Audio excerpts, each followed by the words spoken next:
এই ভাটায় অগ্রিম টাকা পয়সা দেই ও না। ভাই এবার কিরম কথা করছেন? সিটার হয়ে গেল না কথাটা? তোরাই যে আমার নামে বদনাম করে বেড়াচ্ছিস, সিটার বিট পার করছিস, তুই কেন তো কাজে আসা যায় না? মানে কি বুঝলাম না। ওইদিকে ভাড়া আগুন দেবে বলে আপনারা খুঁজে বেড়াচ্ছেন, আপনি এই জায়গায় দাঁড়ায় রয়েছেন। ভাটায় কি আগুন দেবে? আগুন তো আমার মাথায় ধরে ভালো গেছে। বিপদ। ভাই ভাই ভুল হয়ে গেছে ভাই, কইলাম একটা কথা থাকবে ভাই, আপনি দরকার আমি বিকাশের টাকা এনে নিবেন এমনই 10 দিন এডিট তো। আশেপাশে কেউ নেই। হ্যালো, এস আমরা তোর মামা সেই অ্যাকাউন্ট নাম্বারটা দিতে গেলাম, তা দিস নে কেন?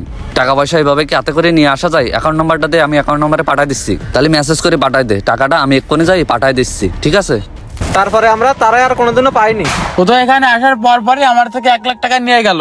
আমি আরো কয়লা কেনা টাকা থেকে ওকে টাকা দিলাম, আর ও তোমাদের সাথে এই কাজ করছে। তোমরা কি বক্কারে আগে থেকে চেনো? না ভাই, বাড়ি দক্ষিণে জানতাম, আর ওই ভাটার কাছে লোকের সন্ধানে গেল। ও ভাই আমাকে টাকা দেবে কিটা তাহলে?